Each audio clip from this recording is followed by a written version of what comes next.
There are so many big earnings stories to get to. We don't even have time for a guest this week. Wow. But as always, we've got a couple of stocks on our radar. Let's start with the behemoths of big tech. Alphabet's first quarter revenue came in north of $55 billion. Profits were much higher than expected for Google's parent company. And YouTube's revenue is starting to look a lot like Netflix's revenue.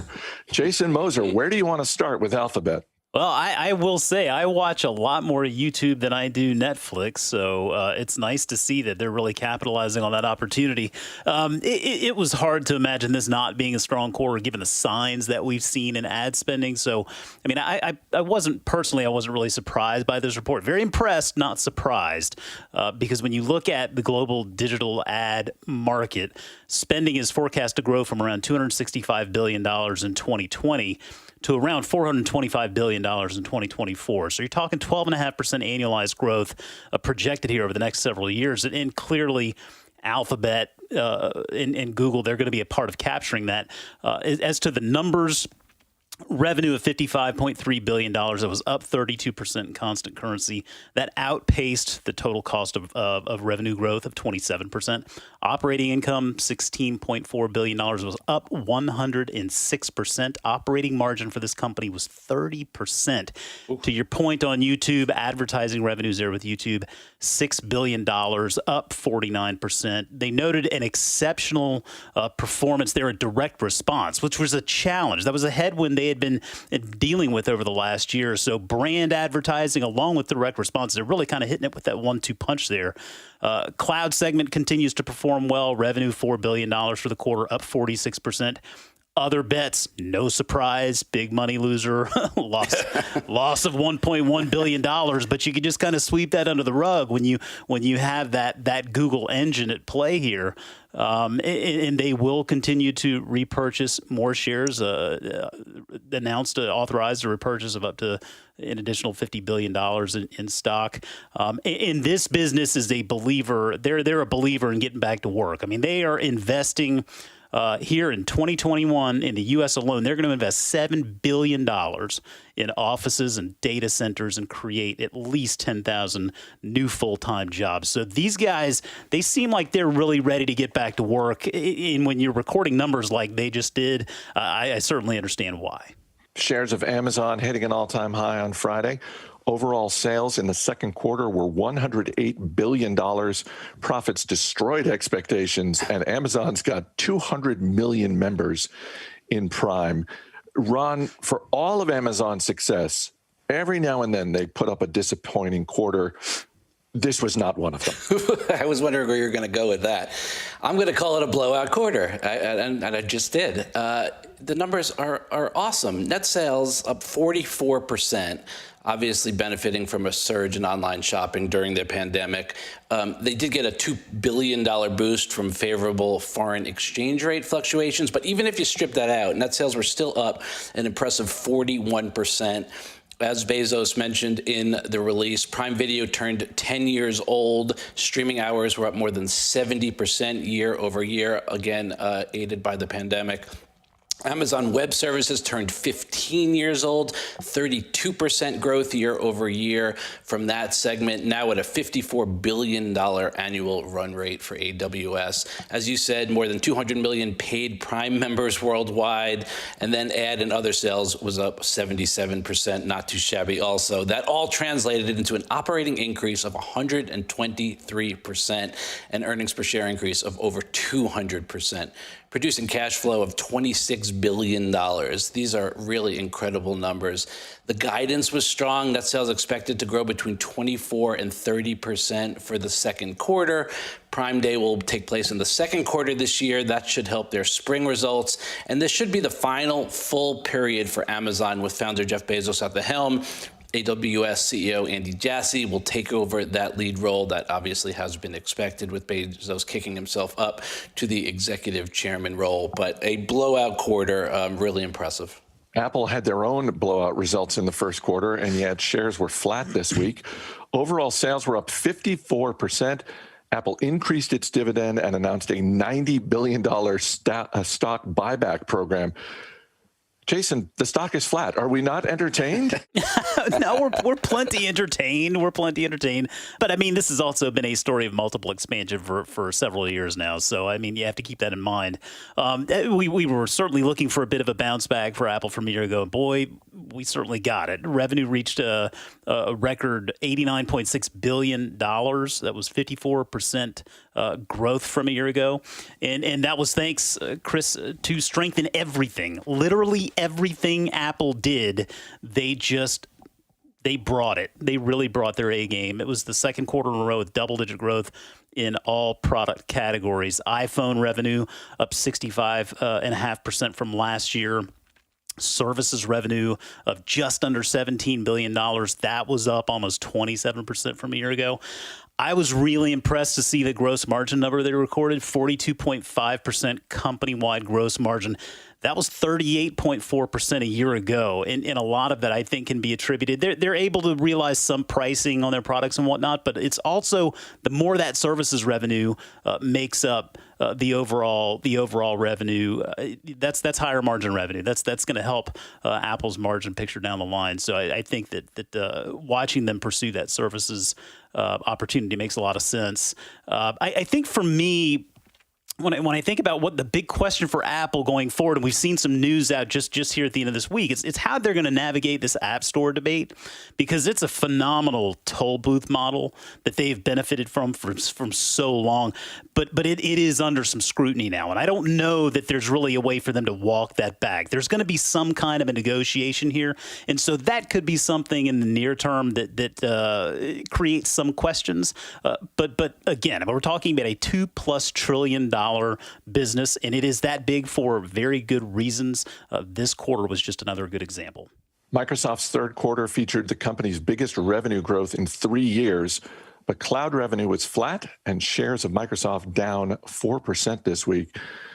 Ron, I get that even with the drop, shares of Microsoft are up 40% over the past year. So maybe this was some profit taking, but I really can't imagine owning Microsoft, looking at these results and saying, nah, I'm going to invest my money elsewhere.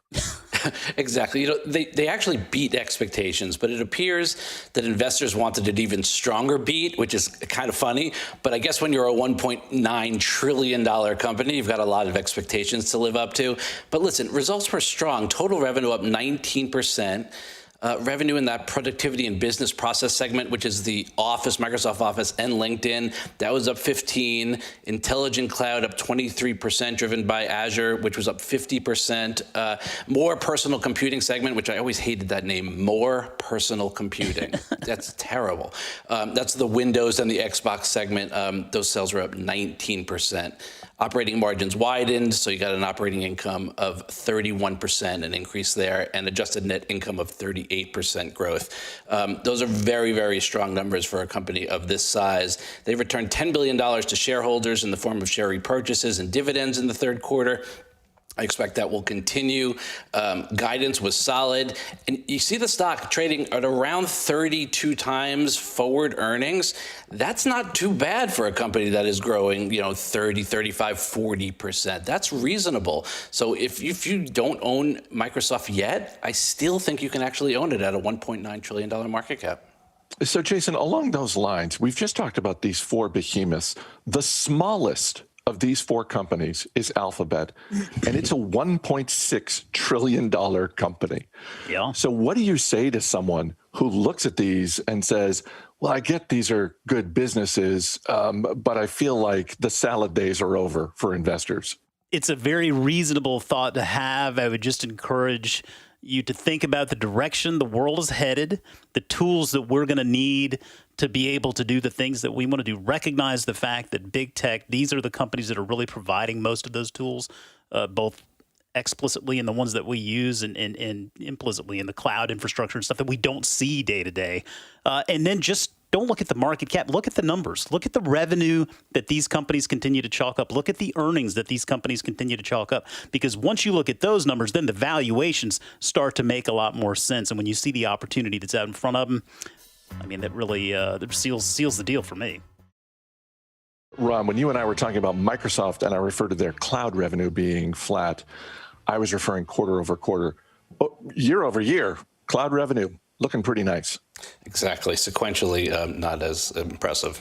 Facebook's revenue in the first quarter grew nearly 50%. Profits were higher than expected. Facebook says they're expecting headwinds from Apple's new operating system, but with the stock up 8% this week and hitting a new high, Jason, investors don't seem to be too worried. No, and I kind of feel like they probably shouldn't be. I think they're doing the diplomatic thing and expressing the concern over that privacy issue and potential headwinds. To me, privacy makes for a great stance. People love to whine about it on social media, ironically. It's a complicated issue that is becoming more and more difficult for consumers to understand and navigate. And when you compare that to convenience, well, convenience by its very nature is simple. So I think the privacy thing is a bit overplayed. I think consumers ultimately, at the end of the day, are going to opt for convenience. You're probably not going to see many of them, saying, I don't want my phone to track my behavior or whatever. Maybe that's something that plays out, or not. I will see. But when you look at the numbers that Facebook recorded for the quarter, it was just, again, really just amazing stuff. I mean, pricing power with price per ad up 30%, the number of ads served up 12%, their family average revenue per user up 28.5%. They have almost 3.5 billion monthly users of their family of apps. We're talking about Facebook, Instagram, WhatsApp, and all that other stuff that they own. They're able to bring expenses down a little bit. Operating margin was up 10 percentage points. I mean, the business just scales so well. I guess the biggest question for most is in regard to privacy. I just think the privacy thing is a little bit overplayed. To me, I'm a little bit more interested in what's next. I mean, this is still an advertising company. They're dealing with, I think, a lot of the pitfalls of social media. They are making a lot of investments in immersive technology, AR, VR, stuff like that. We're not really seeing a lot of the fruits of that labor yet. So over the coming decade, that's what I'd love to learn more. I'd love to see more of that stuff. But as it stands, again, like I said with Google, with Alphabet, they're pursuing just this massive market opportunity that is forecast to still continue growing here over the next several years. So clearly, Facebook will be capturing some of that opportunity. Shopify's first quarter was a dream come true for shareholders. Profits and revenue were higher than expected. Gross margins were up, and shares of Shopify rose 10% this week. Ron, this company is on fire in the best possible way. They might deserve the firing on all cylinders category. Really impressive results. Total revenue up 110%. Subscription solutions up 71%. Merchant solutions up 137%. That monthly recurring revenue metric, the MER, as I like to call it, up 62% as more merchants joined the platform, and their POS Pro offering contributed its first full quarter of revenue. Gross merchandise volume up 114%. These numbers are really impressive. If you exclude a $1.3 billion gain on its equity investment in Affirm, which resulted from Affirm's IPO in January of this year, their adjusted net income was $254 million, compared with adjusted net income of only $22 million this time last year. $7.9 billion in cash, bolstered by a follow-on offering they did in the first quarter. Guidance was unchanged. They do expect to grow revenue rapidly in 2021, but at a lower rate than in 2020 as the economy opens up and more people return to traditional offline brick and mortar retail. But an incredible quarter, and the growth continues. Visa's second quarter profits and revenue came in higher than expected, but shares of Visa were basically flat this week. And Jason, they put up some good numbers, but Visa is not offering any guidance. And I think that is, among other things, a little unsettling. Perhaps. I mean, they did note in the call. I mean, they were up front saying, "Hey, listen, it's just difficult to forecast in this point in time," and they're assuming that if trends relative to fiscal year 2019 continue, then they see revenue growth in this third quarter in the high teens. So we'll wait and see. They gave us a little bit of guidance, Chris. Let's not get too worked up here, okay? But I wasn't worked up at all. Seriously, though, I think the argument for Visa today, it's a singular point of contact and execution in a world where there seems to be a new fintech on the block every other day, right? It's becoming a very fragmented space, and it's difficult to fully understand the value proposition they all bring. Having this this massive global network already in place with Visa, oftentimes it's seen as an essential partnership in many cases. And I think it's helping to simplify what is becoming a very fragmented space. So there's the value proposition there. And I think as we see consumer spending come back, I mean, we're seeing Visa's numbers coming back. Payments volume grew 11%. That was up 7 percentage points from the previous quarter. Cross-border volume, still some headwinds there due to pandemic issues, of course, but that is improving. Processed transactions grew 8%. That was up 4 percentage points from the previous quarter. And when you look at the actual size of this business, we're talking about all big tech. Visa is big in its own right. This is a $500 billion company. And in the last 2 years alone, they've grown to 3.6 billion cards in the world and 70 million physical merchant locations. I mean, this is a massive business with a few different avenues of growth here, given this shifting space as we see more fintechs and more ways for money to move around. So again, yes, it's going to be a little bit difficult for them to forecast in the near term.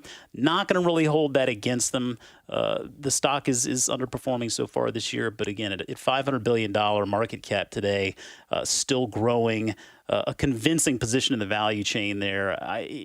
This seems like a business that still has some reasons to be optimistic. Shares of Crocs rose more than 20% this week after a record first quarter in terms of sales. And in case anyone thought this was just a great few months run, management raised guidance for the full fiscal year. This is an amazing run for a company that sells rubber shoes. Yeah, I was going to say, let's move away from tech and fintech and talk about Ugly Clogs for a minute. Ugly Clogs, whose stock is up 1,100% over the last 5 years. Really incredible. This was a great quarter. First quarter revenue up 64%, direct-to-consumer up 93%, wholesale up 50%.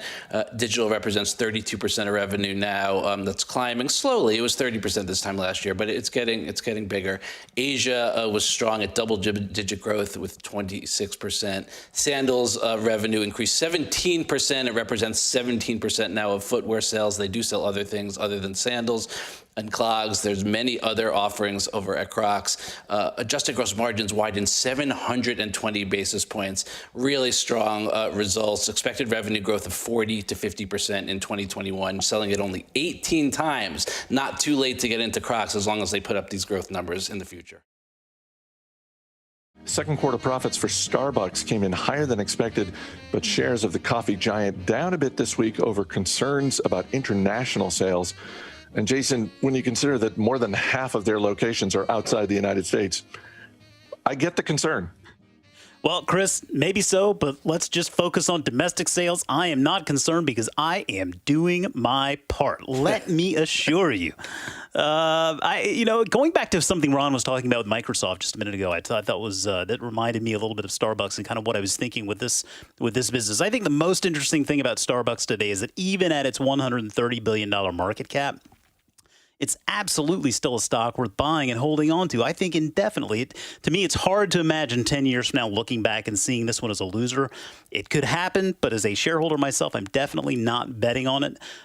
Looking at the numbers, consolidated net revenues, $6.7 billion, was up 11% from the year ago. Global comps up 15%. That was driven by strong ticket growth there, 19% increase in average ticket there. That was offset by a small decline in transactions, but the U.S. comps up 9%. That was driven by 21% increase in average ticket. There was a decline in comparable transactions there, a little bit more pronounced there at 10%. But this is just such a big, wide-reaching business now, basically looking at around 33,000 stores globally, a pretty nice split there between company-operated and licensed. Mobile orders represented 26% of U.S. company-operated transactions in the quarter. That was up 18% from a year ago. And I think every quarter, it seems like we're pretty critical of their rewards program and how it seems to be sort of lagging on the member side. But I think they're starting to pick some ideas up there. 22.9 million members here domestically. Now you're looking at 16.3 million in China. Oh, and speaking of China, 91% comp growth there. And let's talk about tech companies. They have an AI initiative, believe it or not, known as Deep Brew. I'm not kidding. Their AI initiative is known as Deep Brew. This is taking customer data. It helps inform product development, inventory orders, suggestions, even predictive models to understand better what's going on around specific locations. I think all in all, I mean, given the nature of what they sell, clearly they are thinking about the future, I think, the right way. This is just a business still poised to grow for a number of years to come. Domino's Pizza keeps on rolling. First quarter profits and revenue came in higher than expected. Global same-store sales rose nearly 17%, Ron. I guess we shouldn't be surprised. This is a very strong quarter, but if you look at the stock, it appears that some were hoping for just a bit more. Those greedy folks that want even more out of their Domino's quarter. But this is, you know, if you're running this business, you've got to be happy with these results. U.S. same-store sales up 13%, international up almost 12%. I always like to bring these metrics in. 109th consecutive quarter of international same-store sales growth and the 40th consecutive quarter of U.S. same-store sales growth. So impressive. Total revenue up 12%. That was a result of net store growth of 175 stores, as well as those strong same-store sale results we just mentioned. Operating margins widened just a bit, and operating income was up 14%. Now, earnings per share were actually down 2%, and that was the result of significantly lower tax benefits. So I think it's better to focus on the operating income growth of 14%, or you lose the correct picture of how this business is doing.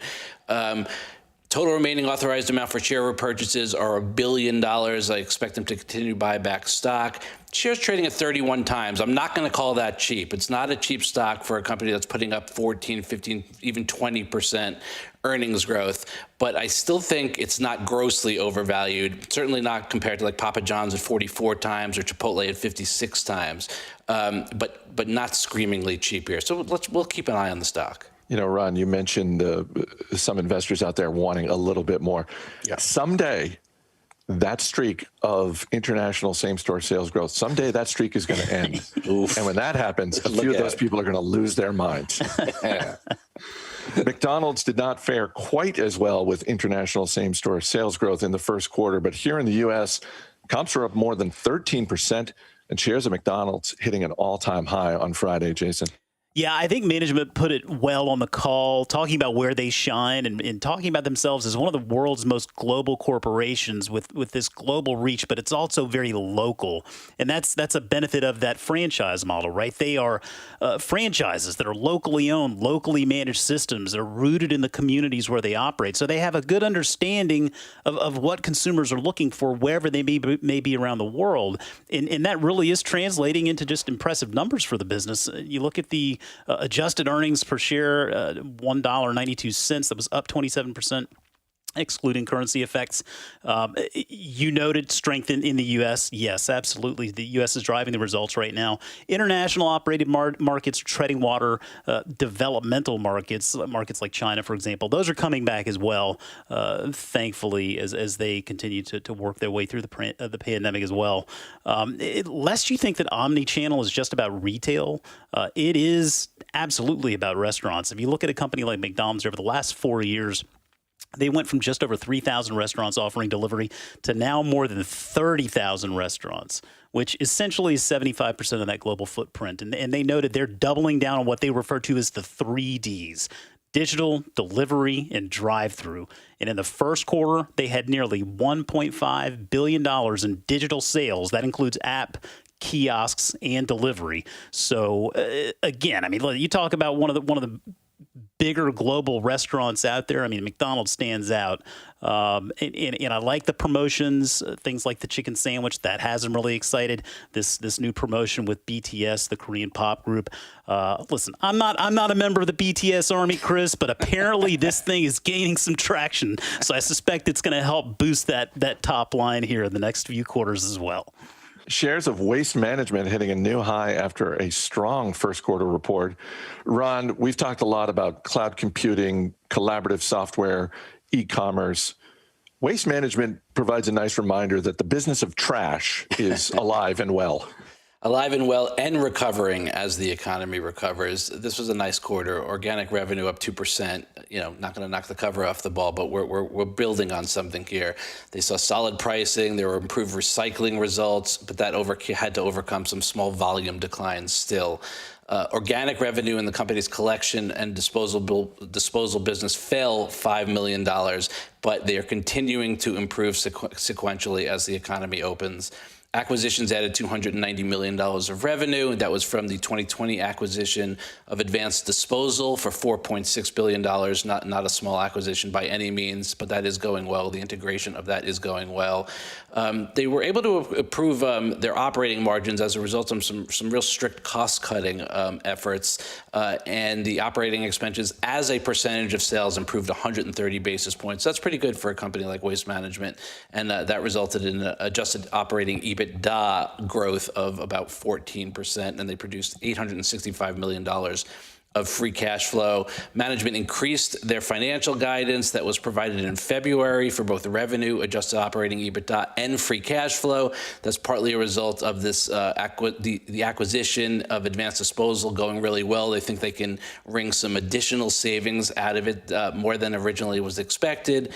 And management expects strong results as the commercial, industrial, and the landfill business continues to recover over the remainder of the year as more businesses get back and the economy opens up. So I think this business is looking good for Waste Management this quarter, and I think we'll continue to see good things later in the year. It just occurred to me, we talk sometimes about specific industries and the leaders within those industries and say, if you're looking at home improvement, you could do worse than to just buy shares of Home Depot and Lowe's or, Visa and MasterCard. Between Waste Management and Republic Services, those are two businesses that collect roughly 50% of the trash in America. It seems like you could do worse than to just own a couple shares of both of those. Yes, they absolutely, to a real extent, control the markets. Couple of high flyers losing altitude this week, guys. Teladoc's revenue in the first quarter was 150% higher than a year ago, but guidance had the stock falling. And Jason, shares down about 5% this week, but Teladoc is more than 40% off of its high for the year. Yeah, well, I mean, it's been a crazy past year. I mean, this was one stock that really stood out among others a year ago. So it's not terribly surprising to see a little pullback. I think this is a great reminder for us to focus on the business and not the knee-jerk earnings reactions, right? We can try to explain those away when the two are at odds, but I care about what the business is doing. And really, when I go through this report in the call, I mean, Teladoc's business is doing very well. I think you just have to remember there was a lot of growth pulled forward due to the pandemic. But to your point on the revenue, I mean, $454 million, that was up 151% from a year ago. Now, organic revenue, that excludes acquisitions, of course, that growth was 69%, still very impressive. They ended the quarter with U.S. paid membership of 51.5 million members. That was up 20%. Visit fee only access, they have 22 million members now. I think with Teladoc, there are a lot of metrics that matter, but to me, one that slips under the radar for a lot is utilization. That ultimately is telling us, people using the platform or not. Utilization was 19.6%. That was up 620 basis points from a year ago. And utilization is simply total visits divided by paid U.S. membership represented on an annualized basis. So we like to see that number going up. And for the record, that number was 10.9% for the same quarter back in 2018. So clearly, we're seeing people going to this platform and the services that they offer. I think in regard to the sell-off, it might have had a little something to do with guidance. I mean, they did raise guidance technically, but I think there was something. It's really two things. I think there's some good old-fashioned profit-taking, not terribly surprising, short-timers getting out while they can. But there was a statement they made in the call that I think led to it as well. They said that they expect increased spending over the course of the year as they invest in the growth of the business, particularly in new product launches and expansions into new market, the integration of Livongo, and they're developing an integrated data platform to let them do more with all of that data that they're bringing in. So if you can take a step back and understand that the investments that they're making today are to ensure the sustainable long-term success of the business, then it seems a bit more reasonable to hang on to these shares and be excited about the future. But it's seen quite the pullback, but we also have to remember it had quite the tailwind over the past year or two. Shares of Pinterest down more than 10% this week, despite a strong first quarter report. I don't know, Ron. Pinterest is growing revenue. Monthly active users are up. This seems a little bit like what we talked about with Domino's, where it was a good quarter, but not amazing. Yep, that's fair. Growth just wasn't where investors want it to be. And to me, that's more about valuation than it is about operating results, because you can't fault them for these operating results. They're quite strong. And we'll talk about valuation maybe after we cover some of those metrics. But listen, first quarter revenue up 78%. Monthly active users rose by 30%.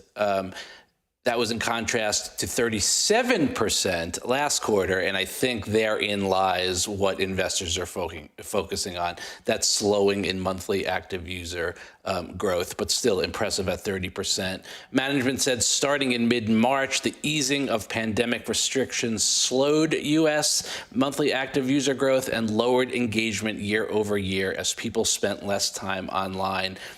I don't think that should necessarily have been a surprise to anyone. I think we should know that things like that are coming as the economy opens up and as vaccines get into arms and people start going out again. The average revenue per user, ARPU, we talk about, increased 34%. That's a very impressive number. The company lost $21.6 million for the quarter, but if we adjust for non-cash items, including stock-based compensation, which I'm actually not a fan of, but I'm going to do it just for our listeners so we get a sense of how the business is doing, they actually did generate positive EBITDA of about $84 million. Guidance was strong, 105% revenue growth for the second quarter predicted. Stock's trading at 22 times revenue, though, so therein lies this price to perfection. If you don't put up those growth numbers, your stock's going to get punished. That's just the way the game is played. Our email address is radio@fool.com. You can send us questions, or like longtime listeners Stuart Watson and Jason Free, you can send us a business story and say, have you seen this? And this is the story that both of these gentlemen sent to us. It's about Standard Life Aberdeen, which is a fund management firm based in the UK, market cap of $8 billion, so not a small business. They decided they wanted to come up with a new name. Instead of Standard Life Aberdeen, they came up with a single word, which is spelled ABRDN. Again, Standard Life Aberdeen would now like you to call it Aberdeen. They're telling us ABRDN is pronounced Aberdeen and not, as I first looked at it, as a burden. But I don't know. I feel like with Truist and Tronc, and we talked recently about Kyndryl, it's almost like, Ron, they're going out of their way to try and top one another. This is getting out of control. I'm not giving them a pass on this. It's not acceptapable. Let's pull it back. There's a shortage of E's out there. I mean, what's going on? I'd like to buy a vowel, please. Yeah. Apparently vowels are too expensive. We're going to save money on letterhead. Let's get to the stocks on our radar. Our man behind the glass, Dan Boyd, is going to hit you with a question. Jason Moser, you're up first. What are you looking at? One that I have been looking at for augmented reality and beyond service over the last several months, Axon Enterprise, ticker is AXON. In a world where accountability matters now more than ever before in regard to law enforcement, this, to me, is a company that really can help change things. You probably know them best for the Taser products that they produce and sell. They also have an interesting side of the business, the software and sensors side of the business, on officer body cameras, in-car cameras, cloud-based digital evidence management software through its evidence.com platform. I feel like there are a lot of opportunities for a company like this to help our policing system evolve, to help it to keep up with the times. Over 60 of the 69 largest metropolitan area police departments in the U.S., at least 47 are actually on the Axon network now. So they've been around for a while. It's a familiar name. And what has me really interested in this business from the immersive technology side, they offer a suite of virtual reality training services for public safety. And ultimately, as they mentioned in their 10K, it's to obsolete bullets. They intend to drive training and adoption of best practices in modern policing through this virtual reality platform. So I just think this is a neat business of looking to the future for solutions, and it's one that I'm going to be keeping an eye on next week as they have earnings coming out on May 6th. Dan, question about Axon Enterprise? Absolutely, Chris. So, Jason, I'm looking at the all-time stock price chart on this company right now, and it starts a strong exponential curve around 2019, the beginning of 2019. And I'm just curious, like, are we going to see growth for a company of this size like this in the near future, or do you expect it to slow down?